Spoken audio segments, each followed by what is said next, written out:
Randeep ji, people like Jagdish Shettar and others who've come into your party, these are, people and their ilk who had, built the BJP here in Karnataka. How are you so confident that in the event of a hung house or a fractured mandate, they wouldn't want to just go back? Shiv, let me take a cue from your question. When you throw out people from the house that they built, does that not tell you enough about your character? Does anybody throw out their father and mother of the house and then say, I'm going to rebuild the house? Do you throw your grandfather and grandmother from the house who built the legacy in your house and then say, oh, I'm now going to build a new Karnataka? That shows that BJP has not only lost its sheen, it has lost its character, it has lost its moorings, it has lost the requisite experience it had, and it has lost the entire edifice and structure. What you see is a damru. It is not Shivji's damru. It is a damru with which you befool people, and that has also got burst. But Randeep ji, I mean, let's be real also. How are you selling this to your cadres? Are your cadres enthused by the idea of some of these people, being denied a ticket and crossing over? Because after all, these are opportunistic moves at one level. Isn't there doesn't this affect the morale of cadres to see these guys who've been denied tickets and then just deciding to jump over and hop over to the other side? Shiv, why they're from the Sangh Parivar.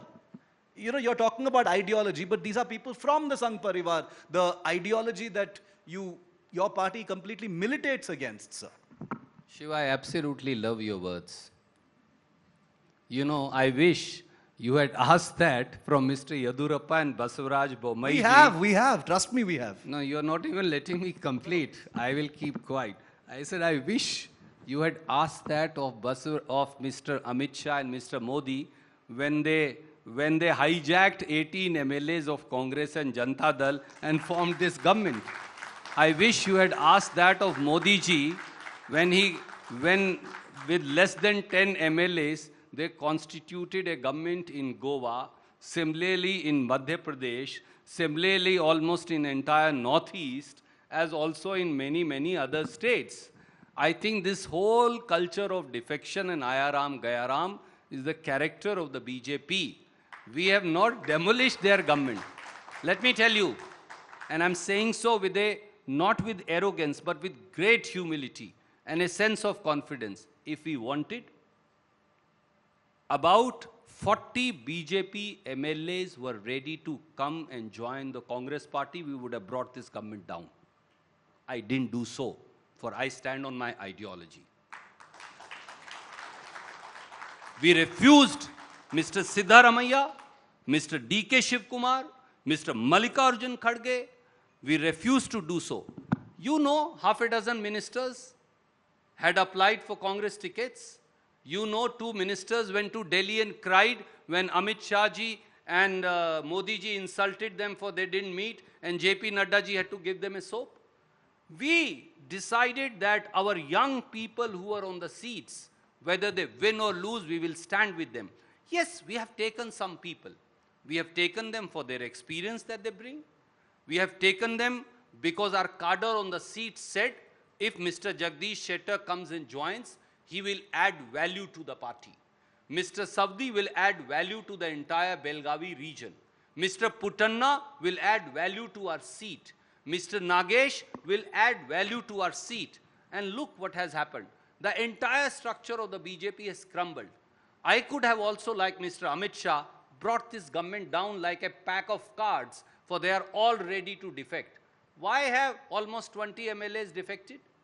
This is the reason. I refuse to take them, for I will stand on my ideology, which is to rebuild Karnataka. Fair enough, but I'd just like to say that India Today has always asked the questions as far as Ayaram, Gayaram politics is concerned on all of those occasions that you've spoken about. But let's go on to the double engine now. A viral quote of yours recently was this: there is no double engine, it's a double droha machinery against Kannadigas.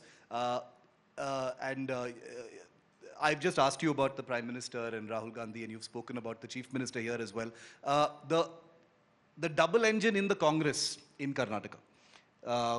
We had both the leaders here this morning, one after the other. Fascinating. Has the Congress been able to deal with that entire competitive issue between Mr. DK Shivakumar and Mr. Siddaramaiah? They have, feuded in public in one sense in the past, but has that issue been sorted out right now in your view?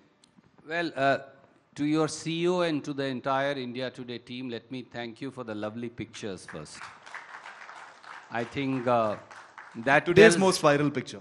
yes, that tells the story as to how determined we are to transform Karnataka.